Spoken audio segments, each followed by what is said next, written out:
शुभ संध्या मित्रों, मैं विपेश तिवारी आप सभी का सौर एकेडमी प्रयागराज में स्वागत और अभिनंदन करता हूं। आशा करता हूं कि आप सभी लोग अच्छे, स्वस्थ एवं तंदुरुस्त होंगे और अपने आगामी परीक्षा की बहुत अच्छे तरीके से तैयारी कर रहे होंगे। दोस्तों, आप जो भी पढ़ाई करें उसको साथ में रिवीजन बिल्कुल करते हुए चलिए और उनसे संबंधित प्रश्न को हल करते हुए चलिए। इस बार का प्रीलिम्स एग्जाम आपके हाथ में होगा, बस हमारे साथ रहिए। कोई भी दिक्कत हो तुरंत व्हाट्सएप करिए, कोई भी दिक्कत हो कॉल करिए, आपके सारी परेशानियों का हल मैं ज़रूर करूंगा। करंट अफेयर की क्लासेस आप लोगों की अब बहुत जल्द प्रगति पर स्टार्ट होगी, जिस पे आप लोगों को 40 से 50 क्लासेस आपको मैं शेड्यूल बता दे रहा हूँ। करंट अफेयर पर क्लासेस आपको 30 से 40 क्लासेस तक तो मैं दूंगा ही दूंगा और संपूर्ण, ठीक है, इसकी आप चिंता ना करिए। बहुत अच्छे तरीके से मैं करंट अफेयर सेट कर रहा हूं और आपके हर एक समस्या का समाधान मैं कर दूंगा। हिस्ट्री आप लोगों को सत्यम सर बहुत अच्छे तरीके से पढ़ा रहे हैं, उसका आप लोग लाभ उठाइए। आपको हिस्ट्री में जो वो पढ़ा दे रहे हैं वो काफ़ी एग्ज़ाम ओरिएंटेड है, उससे एक भी प्रश्न बाहर आने की संभावनाएं बहुत कम हो जाएंगी। बाकी थोड़ा बहुत तो आपको अपने से खुद से मेहनत तो करनी ही पड़ेगी। तो सत्यम सर आपको इस समस्या से समाधान कर देंगे। संविधान में पढ़ा ही रहा हूँ और जहाँ तक है कि आपको अर्थव्यवस्था की भी क्लासेस बहुत जल्द मैं देना स्टार्ट करूँगा। फिर उसके बाद सीसैट पर क्लासेस आप लोगों को बहुत जल्द स्टार्ट होने वाला है। आप लोग बस धैर्यता रखिए और चीज़ों को बस ध्यान से पढ़िए, रिवीजन करिए और प्लीज़ अधिक से अधिक आप लोग जब शेयर करेंगे, चैनल को सब्सक्राइब कराएंगे, लाइक कराएंगे, एक जुनून बना लीजिए कि नहीं, हमें प्रतिदिन 5 से 10 सब्सक्राइबर सौर एकेडमी को देना है। अगर ये जुनून बना लेंगे तो ज़रूर आप इस कार्य को सफल भी बनाएंगे। देखिए, अगर हम आप लोगों के लिए कार्य कर रहा हूं तो आपका भी दायित्व बनता है कि हम सर के लिए भी कुछ कार्य करें। बाकी आप लोग सत्यम सर को एक सरप्राइज भी दे सकते हैं। 5 दिन में अगर आप लोगों ने 400 सब्सक्राइबर सौर एकेडमी को दे दिए, 5 दिन में 400 से 500 सब्सक्राइबर, तो यह हमारे लिए बड़ा ही अचंभित, मतलब कि जिसको कहते हैं कि हमने यह आशा ही नहीं की थी और आपने इतना सब कुछ कर दिया। तो यह आप कर सकते हैं यदि आप एकजुट होकर सभी लोग मिलकर यह कर्तव्य का पालन कर ले कि नहीं, मुझे शेयर करना ही करना है। अगर आप कर देंगे तो सौर एकेडमी धीरे धीरे बहुत जल्दी ही उच्चतर संस्थान के रूप में आपके बीच में रहेगा। बाकी हम आपको लगातार क्लासेस दे रहे हैं, कोई भी कमी नहीं कर रहे हैं। कहीं पर कोई कमी हो तो कमेंट करके आप बताएं, कुछ और आपको एक्स्ट्रा चाहिए वो भी कमेंट करिए, क्योंकि ये एक ऐसा दौर होता है जहां पर हर एक व्यक्ति एक दूसरे से सीखता है। हम भी आपसे कुछ सीखते हैं, आप हमसे कुछ सीखते हैं। और ये जान लीजिए कि कोई भी शिक्षण संस्थान अगर चलती है तो वह उसके स्टूडेंट के दम पर चलती है। तो यह सौर एकेडमी सिर्फ और सिर्फ अपने स्टूडेंट के लिए कार्य करता है और अपने स्टूडेंट के लिए ही जीता है और मरता है। और दूसरी चीज, सौर एकेडमी से जुड़ने वाले सभी जो स्टूडेंट है वो सौर एकेडमी के परिवार का हिस्सा बनते हैं और परिवार के मेंबर्स में कोई भी प्रॉब्लम आएगी तो यह समस्या का निवारण करना सौर एकेडमी का प्रथम कर्तव्य होगा, प्रथम श्रेणी में होगा। यह चीज आप याद रखिएगा। बस आप अपने समस्याओं को ईमानदारी पूर्वक रखना, बेईमानी तौर पे बिल्कुल भी ना रखना, क्योंकि आप जीएस पेपर 4th के जो इथिक्स का पेपर है उसको भी आपको देना है। ईमानदार रहेंगे जीवन में तो जरूर आप सफल होंगे, चाहे वह सफलता आईएएस पद को पाकर या अन्य क्षेत्र पर, हर जगह आप सफल होंगे। बस ईमानदार रहिए, अपने कर्तव्य के प्रति निष्ठावान बनिए, किसी भी चीज को करने के लिए धैर्यता और आत्मविश्वास से मजबूत बनिए, जरूर आप कुछ अच्छा करेंगे ही करेंगे। चलिए हम अपने संविधान पे आते हैं। बाकी समाजशास्त्र वैकल्पिक विषय का बैच, अपने नया बैच प्रारंभ हुआ है और आंसर राइटिंग का आप सभी लोग लाभ उठा सकते हैं। जो एडमिशन लेना चाहते हैं ले सकते हैं। चलिए हम आपको एक और चीज बता दें, संवैधानिक संस्था की चर्चा चल रही है जिसमें हमने आपको वित्त आयोग पढ़ा दिया, आपको मैंने संघ लोक सेवा आयोग पढ़ा दिया, आपको मैंने राज्य लोक सेवा आयोग पढ़ा दिया, आपको मैंने संयुक्त राज्य लोक सेवा आयोग पढ़ा दिया, आपको मैंने निर्वाचन आयोग पढ़ा दिया,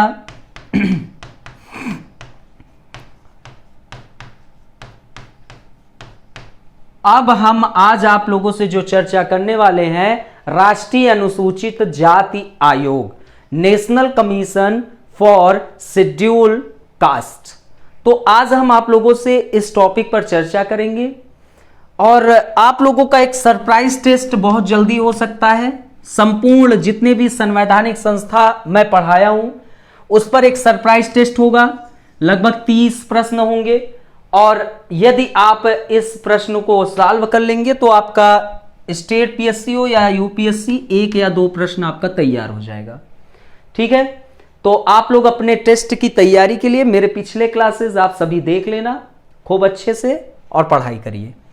तो आप लोगों का संवैधानिक संस्था का जो टेस्ट है वो 1-2 दिन में, 3 दिन में हो जाएगा। तो रिवीजन सभी लोग कर लीजिए, पूरे क्लासेस को देख लीजिएगा और जो टेस्ट में अच्छा कार्य करेगा तो हम उसको जरूर उसको हम हेल्प बहुत अच्छे तरीके से करेंगे। ठीक है, तो आज हम जो आप लोगों से टॉपिक चर्चा करने वाले हैं, राष्ट्रीय अनुसूचित जाति आयोग पर। राष्ट्रीय अनुसूचित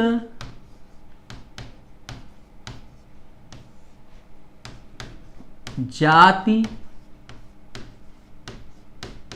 आयोग पर।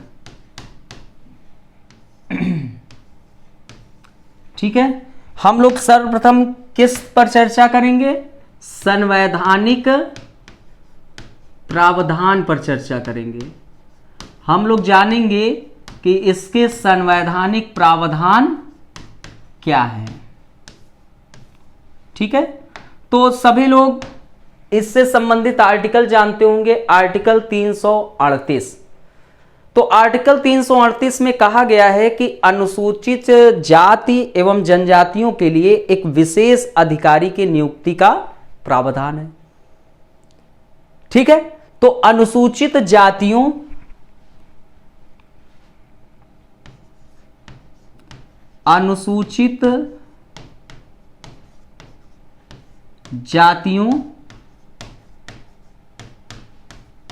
एवं जनजातियों के लिए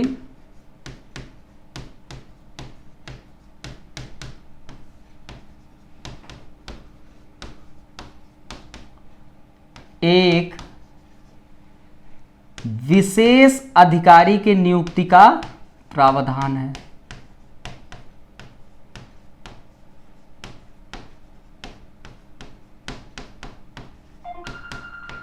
के नियुक्ति का प्रावधान है। ठीक है, किसका? एक विशेष अधिकारी के, 1 मिनट, थोड़ा एक कॉल आ रहा था। तो एक विशेष अधिकारी के नियुक्ति का प्रावधान है।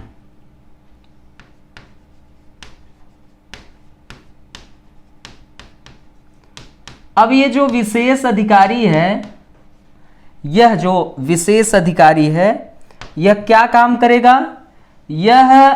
ये जो अनुसूचित जाति एवं जनजाति है ना, तो इनके संबंधित जो भी संवैधानिक संरक्षण से संबंधित जो भी मामला होगा उसका निरीक्षण करेगा और जांच पड़ताल करेगा।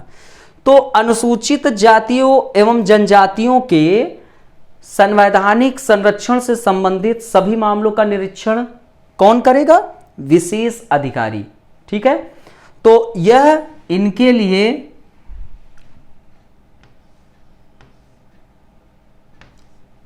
संवैधानिक संरक्षण से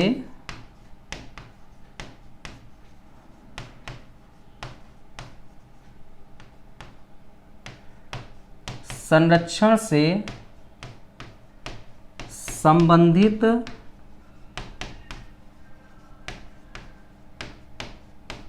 सभी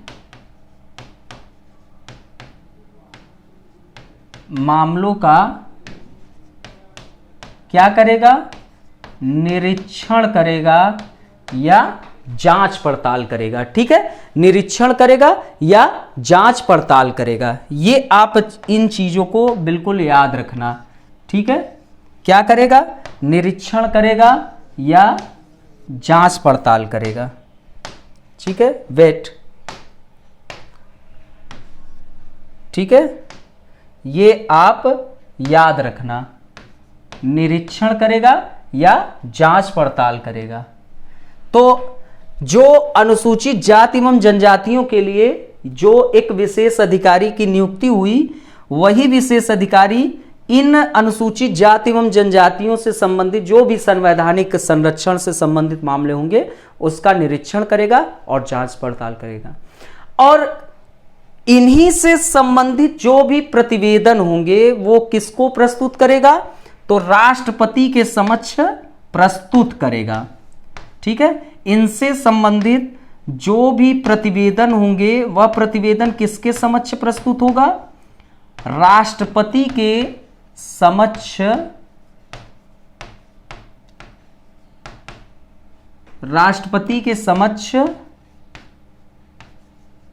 प्रस्तुत होता है। अब ये जो विशेष अधिकारी आप लोग देख रहे हैं, इस विशेष अधिकारी का नाम है, क्या नाम है, तो इस विशेष अधिकारी को अनुसूचित जाति एवं अनुसूचित जनजाति आयुक्त कहा जाता है। ठीक है, तो याद रखिए क्या कहा जाता है, अनुसूचित जाति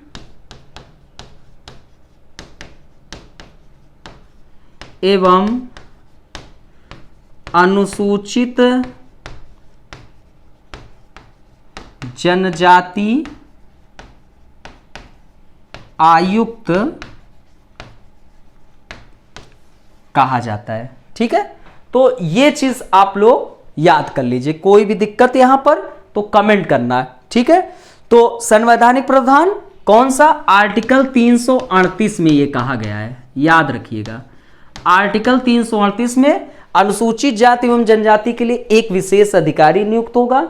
यह जो विशेष अधिकारी है यह अनुसूचित जाति एवं जनजाति से संबंधित जो भी संवैधानिक संरक्षण के मामले होंगे उसका निरीक्षण करेगा, जांच पड़ताल करेगा, और इन्हीं अनुसूचित जाति एवं जनजाति से संबंधित जो भी प्रतिवेदन होंगे वह राष्ट्रपति के समक्ष प्रस्तुत भी करेगा।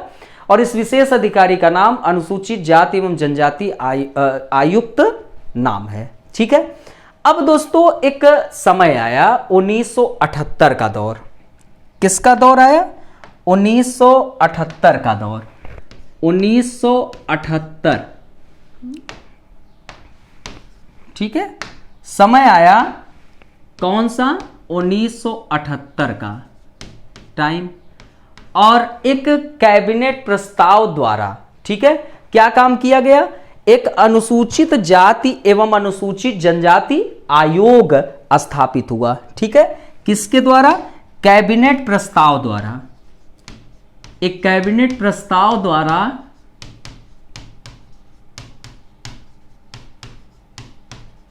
किस चीज की स्थापना हुई, अनुसूचित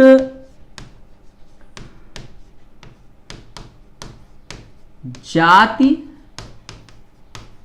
एवं अनुसूचित जनजाति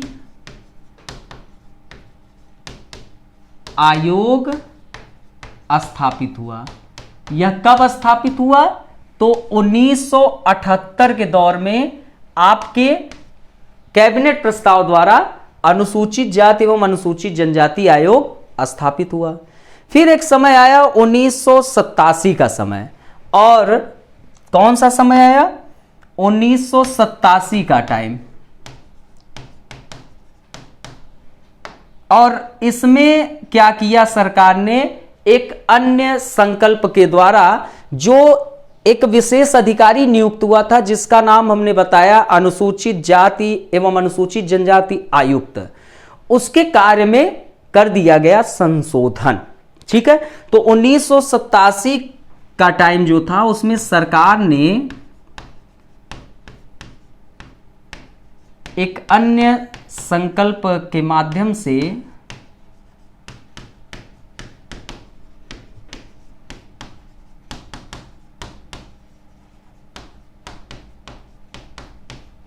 आयुक्त के कार्य में क्या कर दिया गया?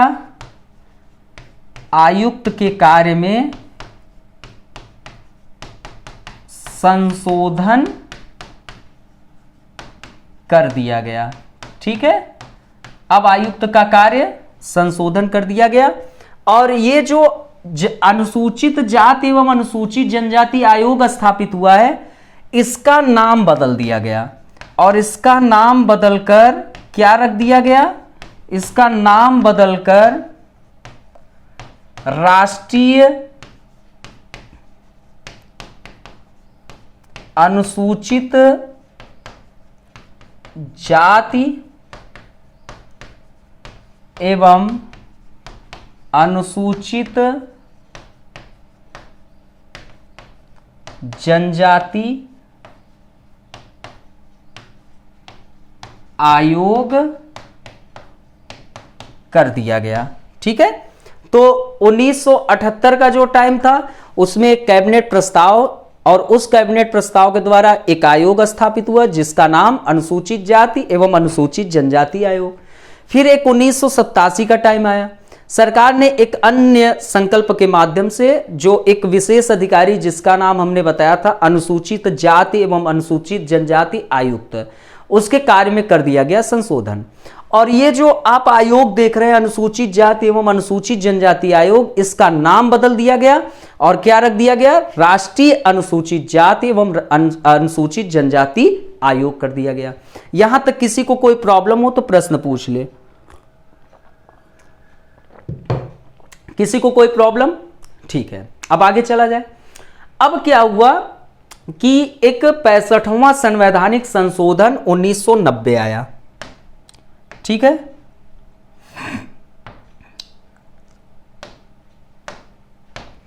फिर अब एक 65 कॉन्स्टिट्यूशनल अमेंडमेंट 1990। ठीक है, किसी को पता है? तो एक 65वां संवैधानिक संशोधन 1990 आया, और इसमें क्या किया गया कि जो आप लोगों ने देखा था विशेष अधिकारी, किसके लिए? अनुसूचित जाति एवं जनजातियों के लिए। और क्या नाम था?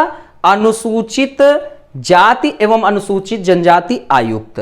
उसके स्थान पर क्या काम कर दिया गया? एक उच्च स्तरीय बहुसदस्यीय राष्ट्रीय अनुसूचित जाति एवं अनुसूचित जनजाति आयोग की स्थापना कर दी गई। ठीक है, तो इसके माध्यम से क्या किया गया? इसके माध्यम से विशेष अधिकारी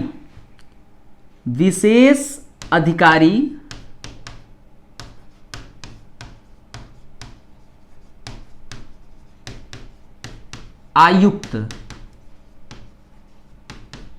के स्थान पर।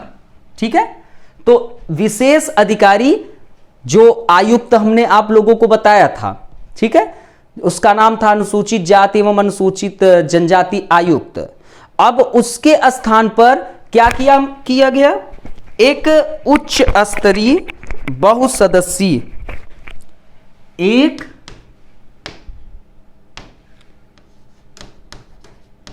उच्च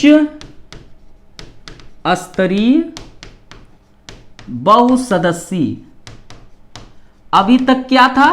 अभी तक एक ही सदस्य था, विशेष अधिकारी।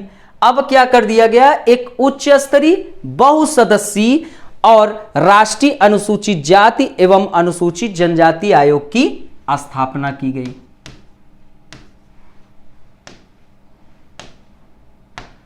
राष्ट्रीय अनुसूचित जाति एवं अनुसूचित जनजाति आयोग की स्थापना की गई। ठीक है, किसी को यहां तक कोई दिक्कत? अब विशेष अधिकारी के स्थान पर क्या हो गया? एक उच्च स्तरीय बहुसदस्यीय राष्ट्रीय अनुसूचित जाति एवं अनुसूचित जनजाति आयोग स्थापित हो गए।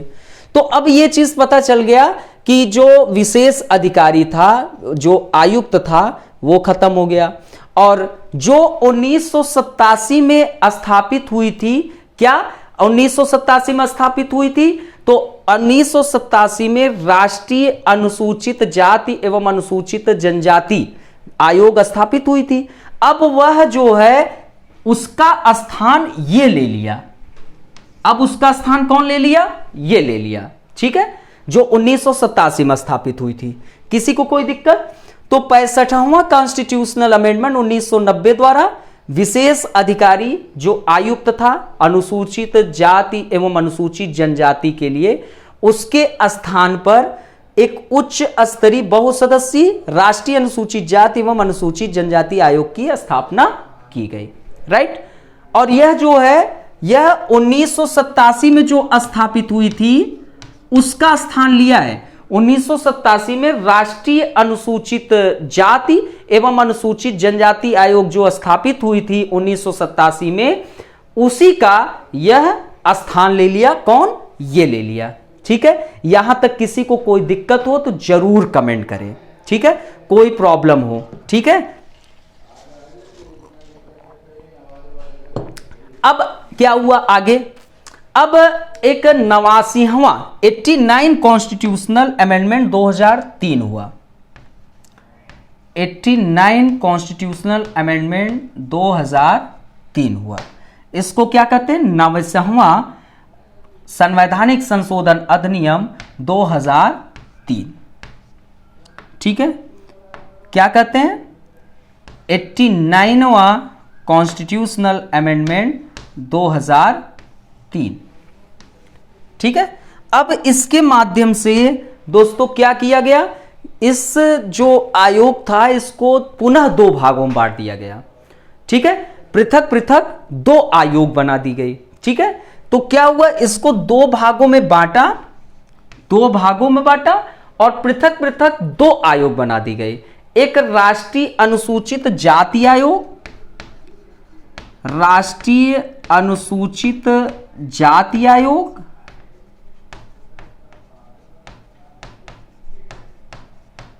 और एक राष्ट्रीय अनुसूचित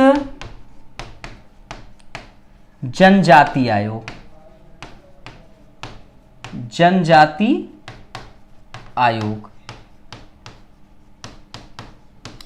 और इसके साथ में आर्टिकल 338 और ये आर्टिकल 338 का कर। ठीक है, किसी को कोई प्रॉब्लम? किसी को कोई प्रॉब्लम?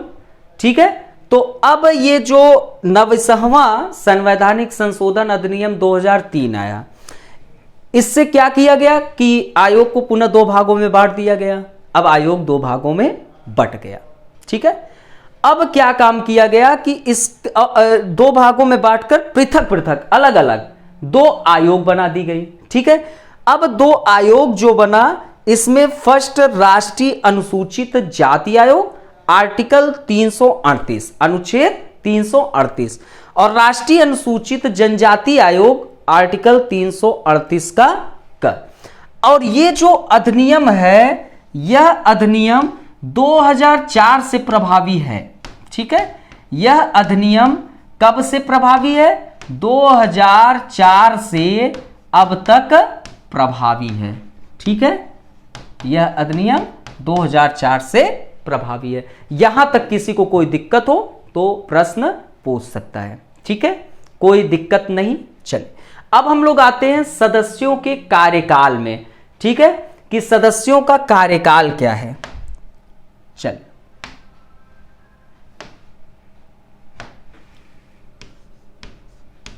सदस्यों का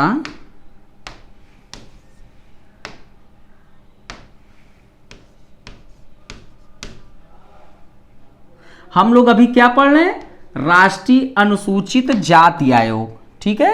किसी को कोई भी किसी भी प्रकार की कंफ्यूजन नहीं होनी चाहिए, है ना। जितना कंफ्यूजन उतनी परेशानी बढ़ने लगती है, तो इससे अच्छा कोई भी कंफ्यूजन होनी ही नहीं चाहिए। हमारे रहते तो बिल्कुल भी नहीं। सदस्यों का कार्यकाल, तो दोस्तों ये जो राष्ट्रीय अनुसूचित जाति आयोग है, इसमें एक अध्यक्ष होता है, एक उपाध्यक्ष होता है और 3 अन्य सदस्य होते हैं। और इनकी नियुक्ति कौन करता है, तो राष्ट्रपति करता है, ठीक है। तो राष्ट्रीय अनुसूचित जाति आयोग में कितने अध्यक्ष होते हैं, तो एक अध्यक्ष। कितने उपाध्यक्ष होते हैं, तो एक उपाध्यक्ष। कितने सदस्य होते हैं, तो 3 अन्य सदस्य। 3 अन्य सदस्य। और नियुक्ति कौन करता है, याद कर लीजिए, नियुक्ति कौन करता है, तो नियुक्ति राष्ट्रपति आपके करते हैं, अर्थात कि रामनाथ कोविंद जी, ठीक है। तो राष्ट्रपति जी नियुक्ति करते हैं, ये याद रखिए। और जो भी इनके सेवा शर्तें एवं कार्यकाल है वह किसके द्वारा निर्धारित होता है, तो सेवा शर्तें एवं कार्यकाल किसके द्वारा निर्धारित होता है, कमेंट। सेवा शर्तें एवं कार्यकाल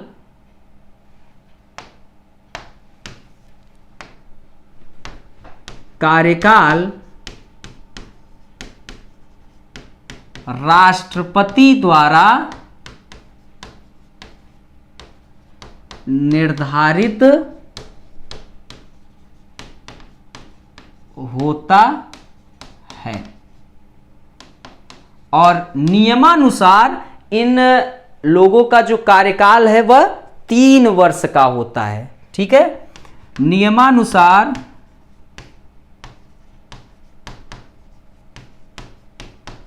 इनका कार्यकाल कितने वर्ष का होता है, 3 वर्ष का होता है, याद कर लीजिएगा। तो राष्ट्रीय अनुसूचित जाति आयोग में एक अध्यक्ष, एक उपाध्यक्ष, 3 अन्य सदस्य। नियुक्ति राष्ट्रपति, सेवा शर्त एवं कार्यकाल राष्ट्रपति द्वारा निर्धारित। नियमानुसार इनका जो कार्यकाल है वह 3 वर्ष। किसी को कोई दिक्कत, कोई समस्या नहीं। चल अब आते हैं आयोग आखिरकार कार्य क्या है। राष्ट्रीय अनुसूचित जाति आयोग के क्या कार्य हैं, कुछ कार्य भी हैं।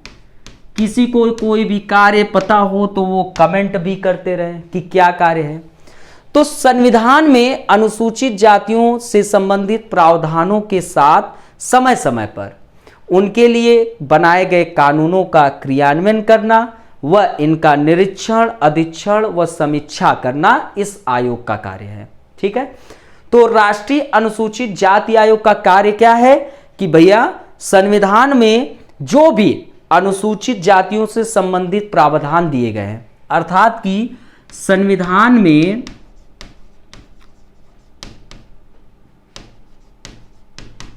अनुसूचित जाति से संबंधित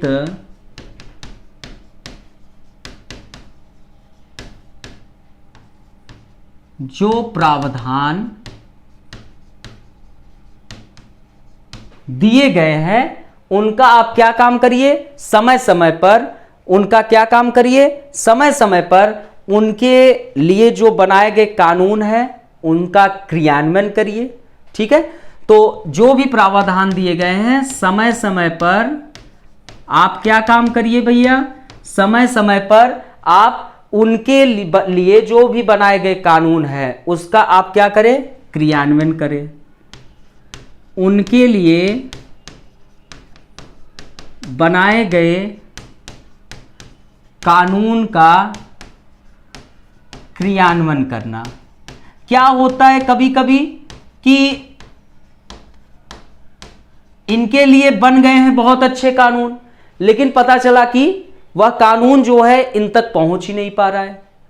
अब जब पहुंचेगा नहीं तो लाभ कैसे प्राप्त करेंगे?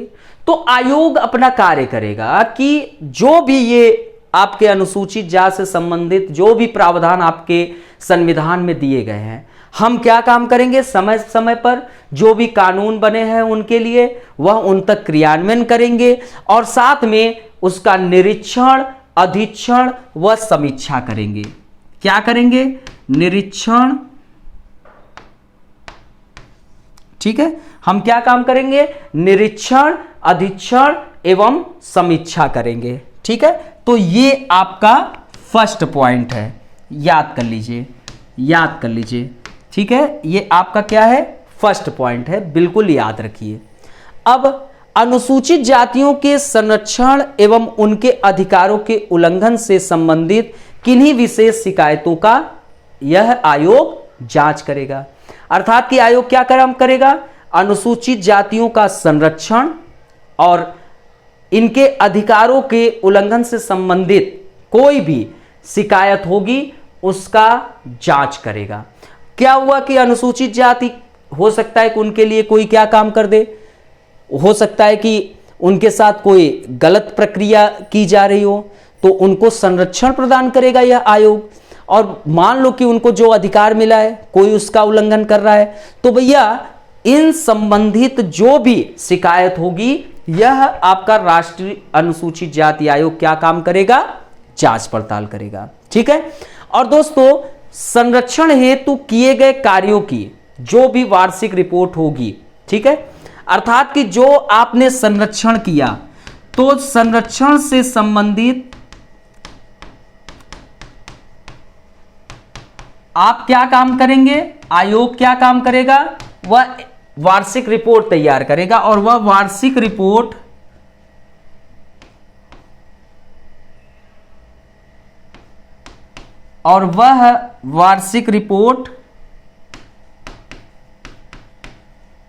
किसको सौंपेगा, वह वार्षिक रिपोर्ट राष्ट्रपति को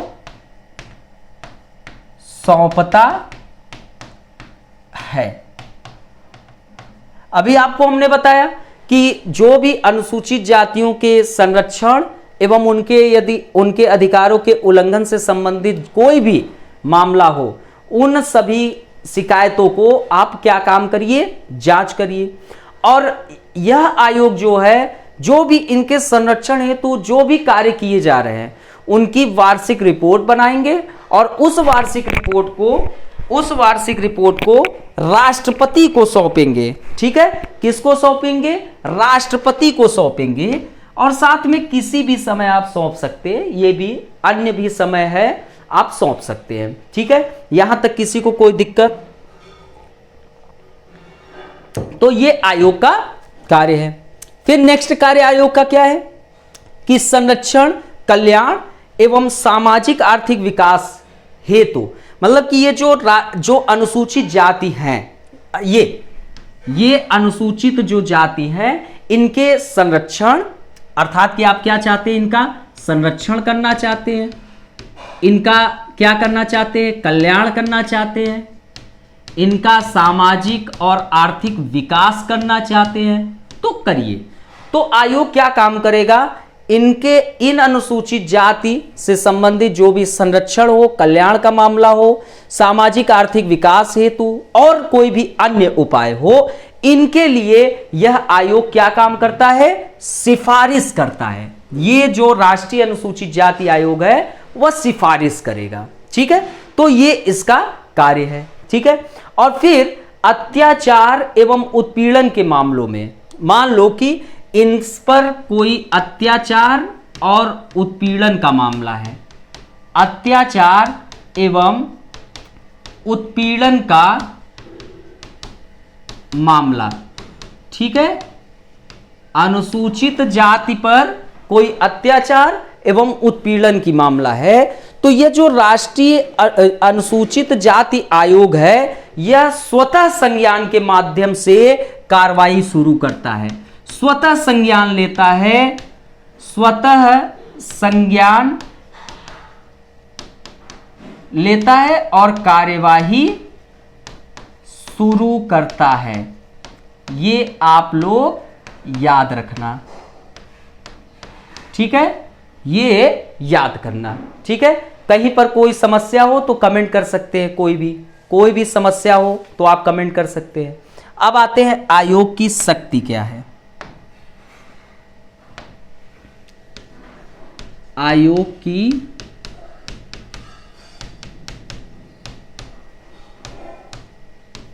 शक्ति, तो ये जो राष्ट्रीय अनुसूचित जाति आयोग है, यह आयोग को सिविल कोर्ट की शक्ति प्राप्त है। आयोग को कैसी शक्ति प्राप्त है?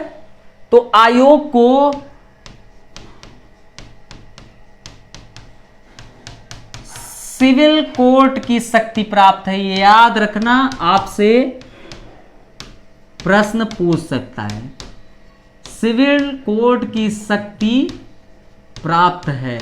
ये जो राष्ट्रीय अनुसूचित जाति आयोग है इसको सिविल कोर्ट की शक्ति प्राप्त है और इनसे संबंधित उसको कुछ अधिकार दिया गया है।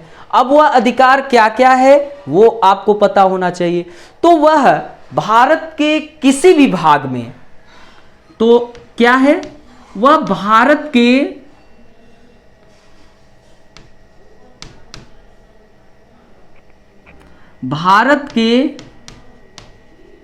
किसी भाग में किसी व्यक्ति को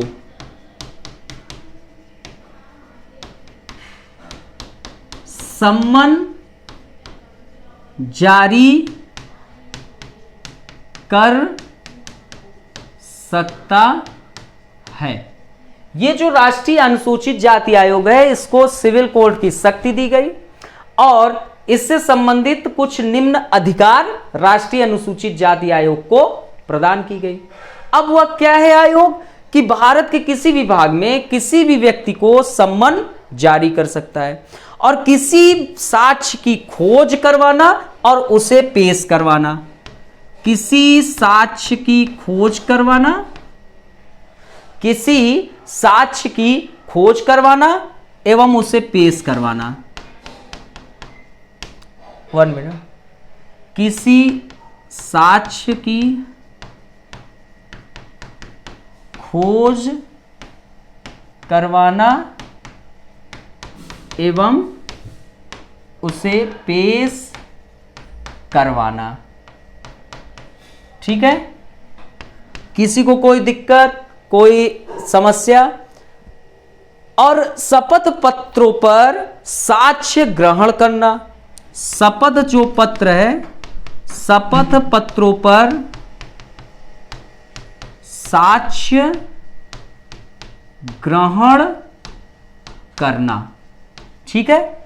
तो इस आयोग को सिविल कोर्ट की शक्ति प्राप्त है, ये याद रखना आप लोग।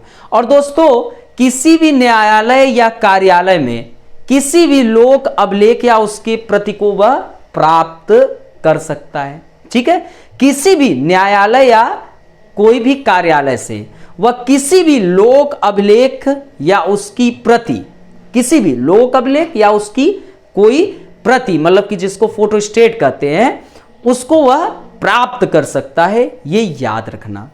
और जो भी गवाह एवं दस्तावेज हैं, कोई भी गवाह हो या दस्तावेज, उसको परीक्षण के लिए यह सम्मन भी जारी कर सकता है। कोई भी गवाह एवं दस्तावेज के परीक्षण के लिए वह सम्मन भी जारी कर सकता है, ये याद रखना। और राष्ट्रपति द्वारा विधि के माध्यम से निर्धारित कोई अन्य मामले में भी वह देखरेख करता है, ठीक है।